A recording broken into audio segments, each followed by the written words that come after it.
It's one of the most notorious and heartbreaking murders in history.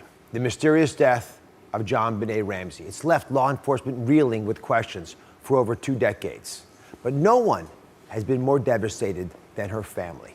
And the fight for justice is far from over, as they have yet to uncover what really happened to their little girl. Today, JonBenet's father, John Ramsey, is here in a daytime exclusive interview, speaking out about what really happened that fateful night, the speculation around his family, and the brand new DNA evidence that could get him closer to finding his daughter's killer. JonBenet Ramsey, the 6-year-old beauty pageant queen forever etched into our minds as the haunting face of the country's most baffling murder mystery. It's been over 20 years since her small body was discovered by her father in the basement of their Boulder, Colorado home, rendering the rambling 3-page ransom note left behind pointless and even bizarre. Now, more than 2 decades later, JonBenet's murder remains unsolved, despite extensive investigations and theories that have focused on a variety of suspects: neighbors, intruders, international pedophiles, and even someone inside the house, causing years of compounded heartache for JonBenet's parents. But in July of 2008, the Boulder County District Attorney finally exonerated the Ramsey family, 2 years after JonBenet's mother, Patsy, lost her battle to cancer at the age of 49. Today, John Ramsey continues his crusade to see his daughter's killers brought to justice. John Ramsey joins me now. It's been over 20 years since you lost your daughter. How's John Ramsey doing? He's doing well. I am good. I remarried. I was single for about 5 years after Patsy died. I have 3 children that are living. They're doing great. I'm very proud of them. They have grandchildren now, so it's a good feeling. I have some of those too. They're a lot of fun and amaze you, actually. Your beautiful daughter, JonBenet, would be 28 if she was alive today. What kind of a woman would she have been, do you think? Well, you know, I always think of her as a 6-year-old, my 6-year-old daughter. That's how I remember her. It's hard for me to imagine what she would be like. She was very outgoing, very gregarious in a very unique way. Can I take you back to the evening of her murder? I know this is painful, but it helps to put the pieces together, which is what we're trying to do today. When did you first realize she was missing, and what did you think had happened to JonBenet? Well, you know, we had this ransom note which said she was taken, and it's a horrible, horrible feeling. So you called the police, and when they come, what did they do? Well, they sent us police car and one person, and the first thing he said, well, did she run away? And heavens no, she's 6 years old. She didn't run away. And I showed him the ransom note, and the note said, we will call you tomorrow. So we waited for the phone to ring. And the amount of money that was asked for in ransom was a strange number, $118,000. You know, why not $1 million? Why not? You know, where did that number come from? It meant something to the killer, obviously, but that was, I thought, very bizarre. Did it mean anything to you, that number? Well, I'd actually received a bonus of $118,000. And it was on every pay stub that I got for the rest of the year. So someone knew enough about you to know that you'd gotten a bonus? Well, it wouldn't have been difficult if you'd have gone through our house and, you know, our drawers and stuff.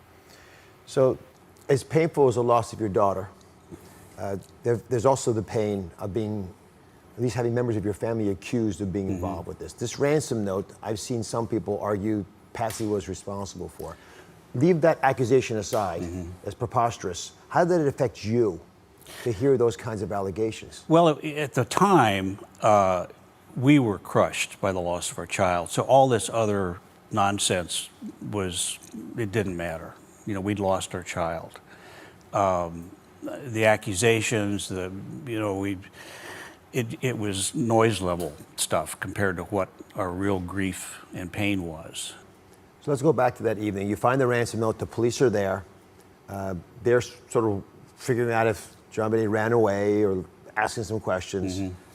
And I understand you're sent out to search the house. So is that right? Yeah, that's right. They asked us to go through the house, see if we saw anything unusual. So we started in the basement. Oh.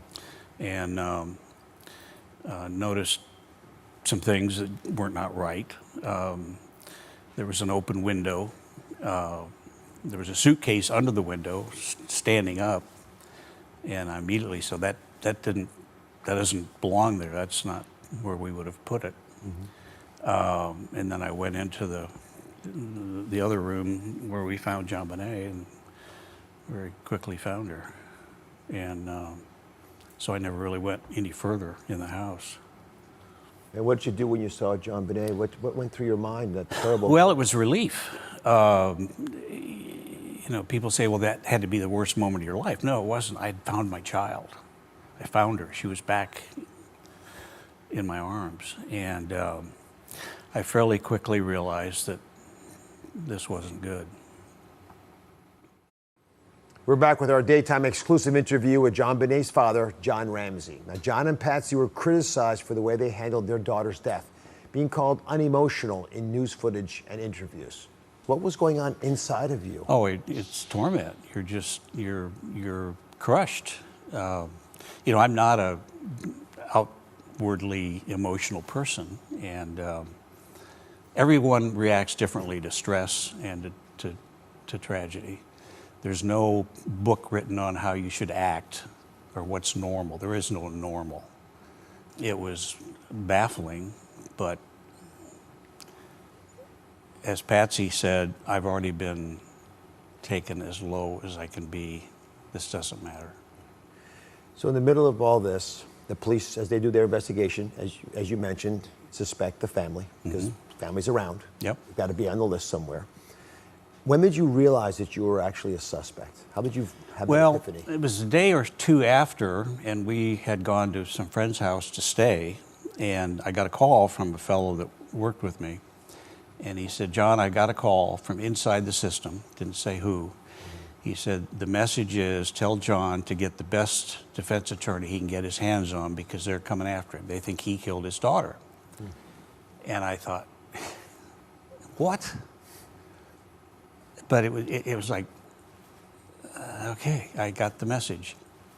And the detective was there that morning, made the statement, I know John was the killer because I saw it in his eyes. I thought, well, that's a remarkable talent. John, he thought you were the killer. Yeah, the woman detective said, I saw it in his eyes, I knew he was the killer. And in fact, I counted the bullets I had in my gun to be sure I could defend myself. It was nonsense, but that's what we were dealing with. We want to help them. We want to find the killer of our daughter. And they also, which we didn't know at the time, we were preparing to go to Atlanta, which is really our home, to bury JonBenet, and they wouldn't release the body to us for burial until we consented to an interview. They extorted the body. Yes. And the district attorney intervened and had the police release the body so we could bury her. That was the final straw in terms of having any trust in their capabilities or honesty. And so from that point on, the relationship was very tenuous. So a decade later, the Boulder police exonerate you for the murder of JonBenet. Well, the district attorney did, and she issued a letter of clearance and an apology to us for what had been done to us. Did that give you a sense of relief? Well, it didn't, because we knew we were innocent. It's just like, when are you going to figure this out? But what it did, it was like, okay, in my mind, it was, okay, great, thank you very much. Let's find the killer. Let's keep going here. And that was how I felt. It wasn't over.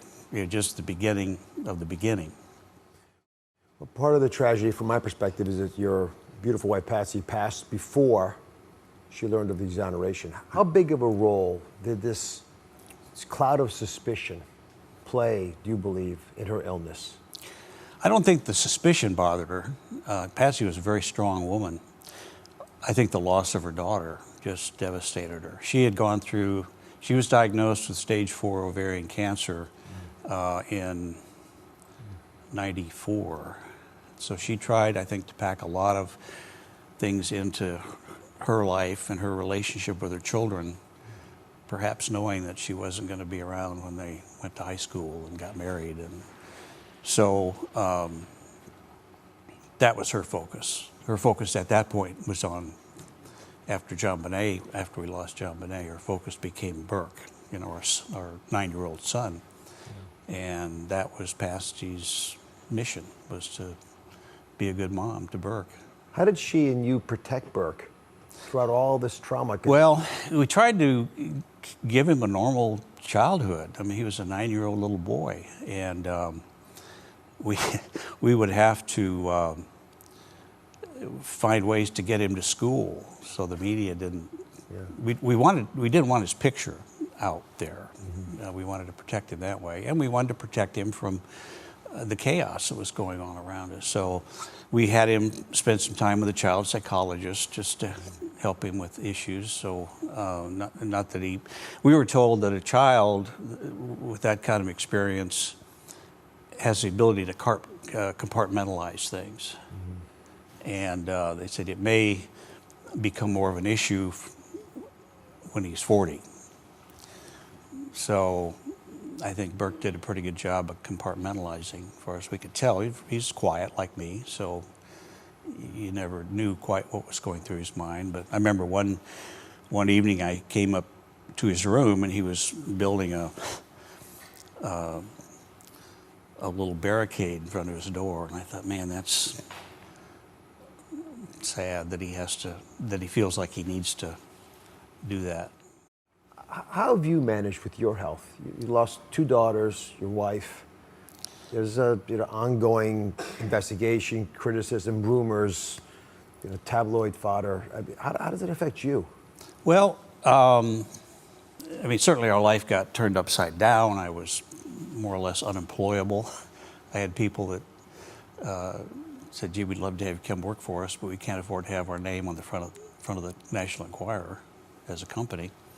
Never thought of that part of it, of course. Yeah, it's a tough world out there, and it's not easy. So every day you get up, you got to kind of put on the armor of God and get out there. And it's not fair. Life's not always fair. I was angry at God, and it just didn't make sense. C.S. Lewis said, the death of a child calls into question the existence of God. How could God let a beautiful, young, innocent child perish? Yeah. And Patsy and I were fortunate too, because a lot of times when you lose a child, I'm told, and I've read some statistics on it, that a marriage fails. And I think it's because you potentially could blame the other for what happened. John, why didn't you check the doors, make sure they were locked? Patsy, why didn't you have JonBenet, in public performances? But we didn't do that.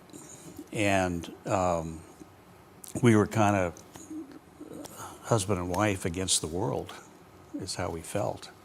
She was a wonderful, wonderful person and a wonderful mother. I couldn't have imagined a better mother for my children. Thank you. Part of the reason that it always bothered me that your family was under suspicion, and you alluded to it, is that the thought that there's people out there who actually did this crime who have gotten away with it so far.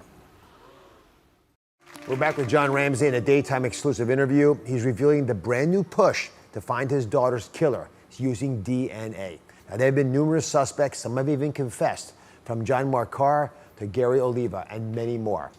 Emotionally, every time you hear about one of these suspects, even when I just mention their name right now and they get press, how do you respond to that? Well,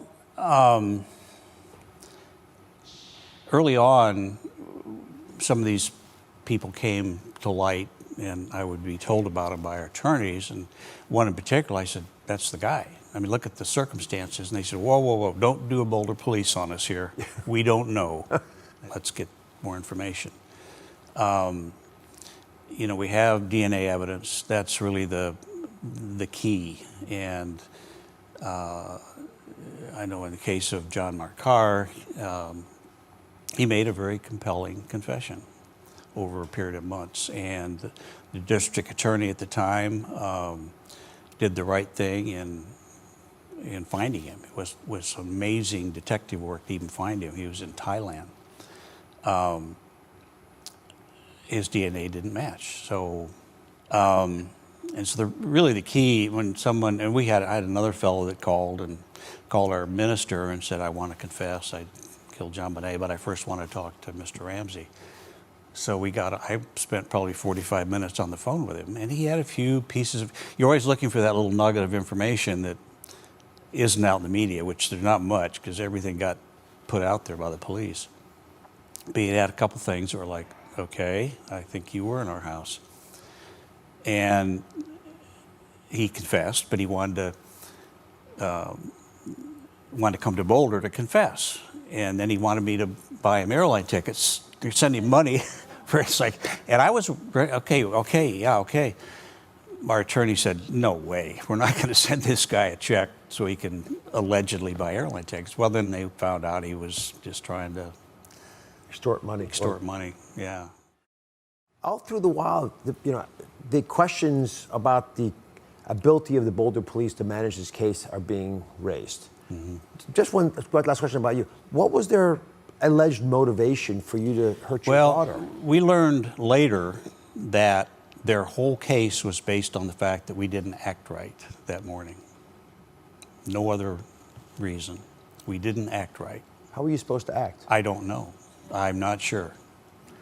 For example, I was criticized, the detective who was there said, well, he was casually going through the mail because the mail came through our door through a slot. I was looking for another communication from the kidnapper. That's what they should have been doing. That's what I was focused on. How do I get my daughter back? What do I got to do?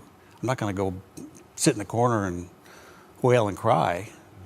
So what could you give me some just high-level examples of what they could have done differently? Well, the chief of police made the statement to the media, we didn't treat it as a crime scene because we thought it was a kidnapping. And that shows you the perspective they were looking at this from. So there were so many mistakes made. You find your daughter and you do, I think, what is natural. What would you do if you found an unconscious child of yours? Pick up the child. Yeah, and of course I was criticized for disturbing the crime scene. And I thought, this is my child.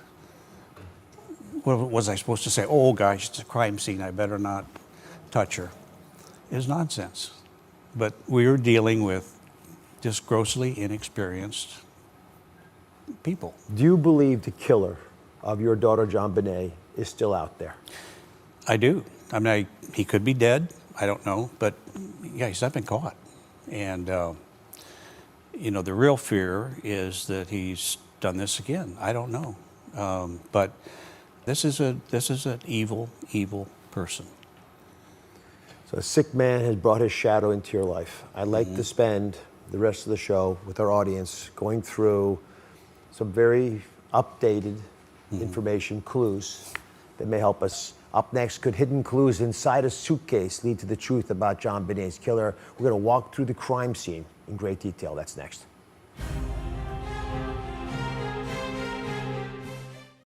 Today, new evidence in one of the most devastating unsolved cases in American history, the murder of JonBenet Ramsey. Her father, John Ramsey, is here, along with a private investigator, John St. Augustine, who's been dedicated to solving this case since the beginning.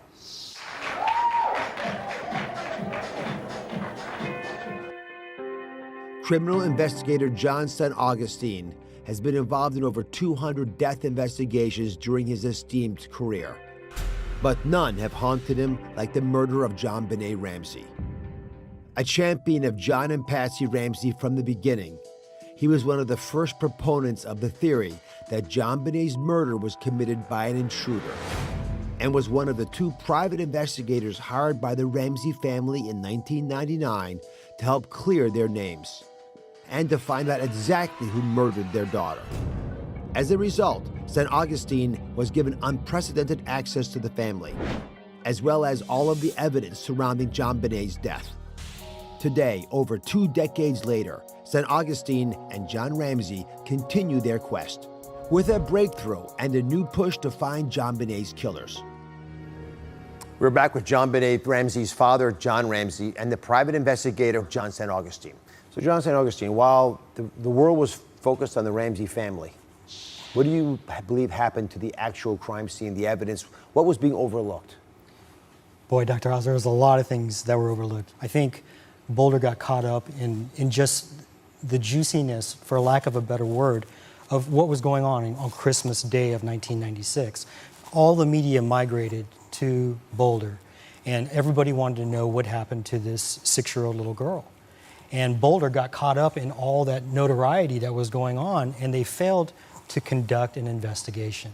You know, they picked rocks that they wanted to look under that pointed to the family, but disregarded all the evidence, you know, that pointed away from them. And so you have an obligation as an investigator to really do just one thing, and that's to gather facts and seek the truth. Not to draw an opinion of somebody's innocence or guilt. That's up to a jury. And so when Boulder went in and looked at this case, they neglected to do just basic things with the crime scene in the initial investigation. I mean, they had John Ramsey go out and look for things out of the ordinary. That is not the role of a family member in a home. What you do when a kidnapping happens is you immediately sterilize that environment. The integrity of that crime scene is so important. And so what you have to do is you got to remove everybody out of there, because you're looking for footwear impressions, you're looking for palm prints, you know, fingerprints, you're looking for DNA, you're looking for anything that might point to a killer. So you brought evidence to us today that you believe will prove that there was an intruder that killed JonBenet. We're going to reconstruct what the house looked like the morning after JonBenet was murdered. So come on up. The first room we're going to go into, and John Ramsey, this is your basement. So this suitcase, do you recognize that? I do. Well, that was the first thing I noticed that was out of the ordinary that shouldn't have been there. We kept the suitcases in a different part of the basement. All right. As a detective, you walk in, you see this. What does this mean to you, to us? Well, one last thing. It's wintertime, right? It's December 25th, 26th. So why is that window open? It shouldn't have been. No, that was the other thing that was abnormal. No. Okay.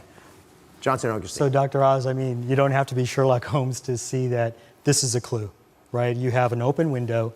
You actually have a scuff mark along the back of the wall. Oh, yes, yes. You see that? Yeah, from a shoe or something. Right. And then you have this suitcase, but I think the important thing about the suitcase is that there was actually some glass found on top of the suitcase. On here? On top of the suitcase, yes, sir. And then inside of the suitcase was a duvet and a Dr. Seuss book.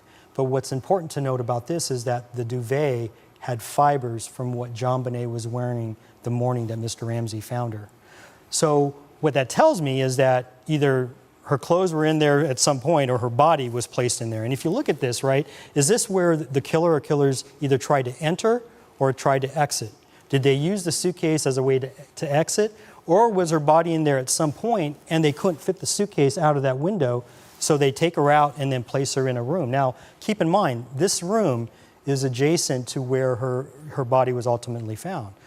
What law enforcement failed to do, which is another thing that just is mind-boggling to me, is they never opened that door, Dr. Oz. In law enforcement, when we go out and do search warrants and arrest warrants, we open doors, we open closets, we look in dryers, we look everywhere. How is it that nobody bothered to open a door that morning, and the only person that opens it is Mr. Ramsey? So you're down here by yourself, you see this. This is a little alarming. Mm-hmm. Your thought when you see this is? It's not right. Something's abnormal. So you walk out of this room, take the right, and then there's a closed door. Mm-hmm. What was that room? Well, it was an old house. It used to be a coal room where they stored coal for the furnace, I guess. And we just used it for Christmas tree storage and stuff that you didn't use. And when you opened that door? Mm-hmm. Well, then I saw JonBenet immediately. And she was literally laying just right there in front of him. Yeah, so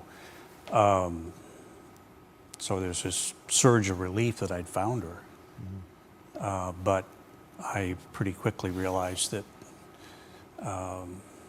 she had tape on her mouth, which I took off. And I didn't see the the garrote around her neck. It was so deeply embedded. I just picked her up and screamed. And went upstairs, took her upstairs. I didn't know what else to do. You wanted to take her to help. You did the right thing. There's not a single person watching who wouldn't have done that same thing. Period. That part, I think we're all clear on. You don't have to be a detective to figure that out. Yeah.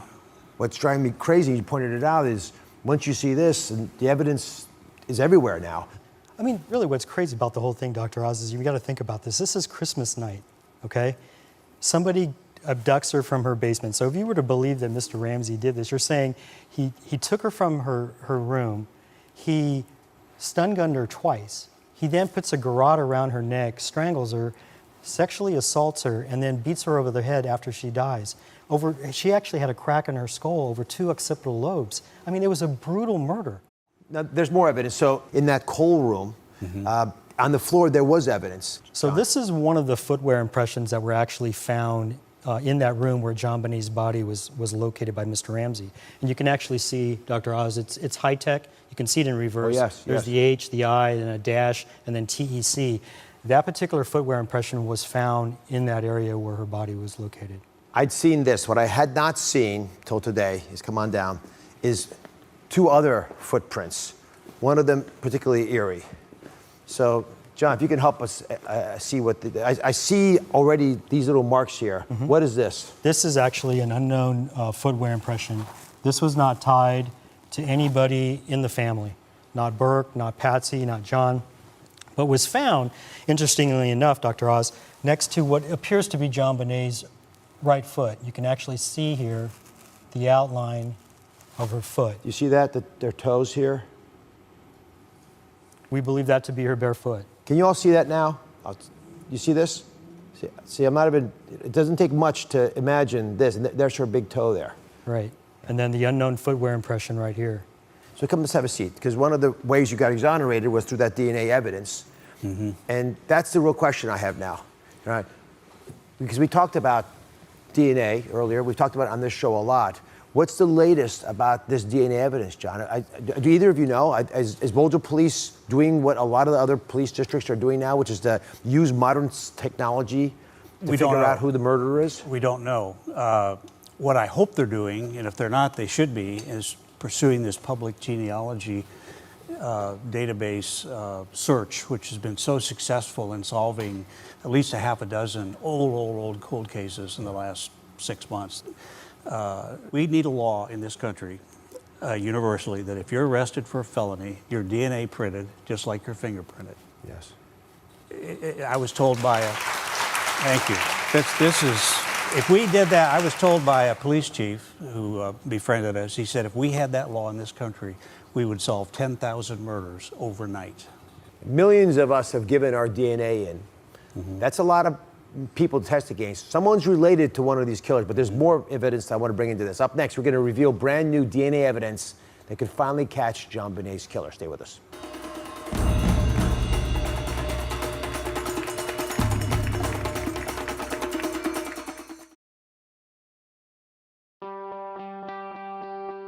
JonBenet Ramsey, the 6-year-old beauty pageant queen forever etched into our minds as the haunting face of the country's most baffling murder mystery. It's been over 20 years since her small body was discovered by her father in the basement of their Boulder, Colorado home. Today, John Ramsey continues his crusade to see his daughter's killers brought to justice. We're back with JonBenet Ramsey's father, John Ramsey, and the private investigator who has been working on this case since the very beginning, John St. Augustine. Also joining us is a team working with law enforcement. They're here to reveal DNA evidence that they've been collecting for years. Cousins Jim Smith and Cindy Marr. And I should point out, Cindy's father was Lou Smith, the famed detective who worked on the case until his death in 2010. His final words were about finding JonBenet's killer. Cindy, what did he say at that final moment? He just wanted this case to be pursued. He didn't want it to die with him. And so probably 2 weeks before he was in the hospital, and he asked me to get a pencil and write this down, and he gave me the name of his number 1 suspect. And from there, we were supposed to go down the list. Now, I understand he left behind thousands of files, lots of paperwork here. Yes. But there was one document in particular that the team believes is key to finding the killer. Jim, if you don't mind, explain what that document is. What did you find? Sure. So, as you mentioned, there are thousands of files. Lou was meticulous in collecting and categorizing every piece of paper. And over the course of, only nearly 13 years that he worked on this, he funneled all of that into a spreadsheet of names. And so we have taken that spreadsheet now, and our mission is to collect DNA and test DNA. And that's what we do, and we have been doing since he died, is we collect DNA. And sometimes it's maybe through some kind of a mail thing where we have a ruse and somebody replies back to us and we send the letter in to our lab for testing. They licked the stamp. They lick the stamp, exactly. We have staked somebody out. I mean, yeah, our spouses went with us and we staked somebody out and we followed that person and collected a straw that they used. And we sent that in for testing. Now, you've agreed to share with us an exclusive view of this spreadsheet. Yes. That's okay. I want to share with the entire audience as well. Let's go up to the monitor and just walk us through how you're going through this investigation.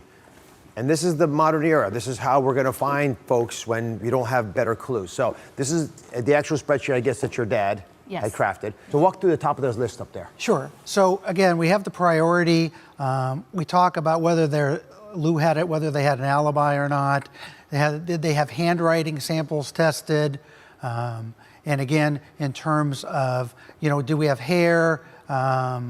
We're coming over here. Was there DNA collected? Was it blood? Was it saliva? Was it tested? And then any comments that we have. And most importantly, what we're looking to do is complete. So when Lou marked it as complete, that means that he had moved on, that wasn't the person who committed this murder. And so we have a lot of areas, as you can see, where we don't have an X yet. And that's what we work on all the time. So you're going through all these names, picking them out. Jim, do you believe in your heart of hearts that the killer's name is on that list? Absolutely. Lou had solved nearly 200 homicides that ended in conviction, and he was so meticulous, as I mentioned, about putting things together, and he believed the name was on the list. And we believe the name is on the list, and we just keep working through, because we're going to, at some point, find somebody that matches. So let me just say, Go ahead. The dad just brought up something that was important, right? That if we just use one of these natural genealogy systems, we would actually pretty quickly be able to figure out that the DNA would be close enough to a cousin of someone on that list that you could sort of triangulate it and match them up. It would be inexpensive, relatively speaking, much more impactful. We've been talking to CC Moore and other experts in this area. It's really difficult, choosing from 1 out of 1,000 people, but you can be choosing from 1 out of 1 person. Right. The issue we have is that the DNA report that we have is years and years old. And our understanding is the evidence, the items like the long johns and the underwear, would need to be retested under the current testing procedures to come out with a raw file that could be then uploaded to these genealogical websites. So we don't have that because we don't have the evidence to get retested. That would be Boulder Police would need to do that to get it retested to be able to get it into the format that they could upload to these sites. So that if I understand correctly, if I can speak for the people on the stage right now, our hope is that the Boulder Police Department will have the DNA reanalyzed, the modern techniques that are available, so it can be uploaded to a site like GEDmatch, where we've already had a lot of success in this country finding killers. Yep. I don't really get why that wouldn't have already been done. This is such a powerful tool. It's been demonstrated by, as we say, half a dozen that I know of, old cold cases that have been solved, that to not do it, it would be sad. What would it mean to you if we could finally find the people who murdered your daughter, or the person? Well, what I'm interested in, there was a time when I felt like you tell me who did this and we won't need a trial. I'll take care of it. But then I realized, well, that makes me a bad person too. That's not right, even though my anger was just intense. And then I got to a point where I said, okay, I'm supposed to forgive, but I'm really not the ultimate victim here. JonBenet is the ultimate victim. She can't forgive because she's not here. So that's going to be between God and this person. Then I realized that forgiveness is really a gift I give myself. I release that anger, that desire for revenge, and move on. And I'd like it to be brought to a conclusion for the sake of my grandchildren, for the sake of my children, so there's clarity in that for them. But it's going to be difficult. Well, I'm hoping go there's through it. someone else that gets arrested that is the true perpetrator, Yeah. whose DNA matches. I think we have the technology. It's at our fingertips. We need to use it. Up next, what we know about the suspects on the list currently being investigated. Stay with us.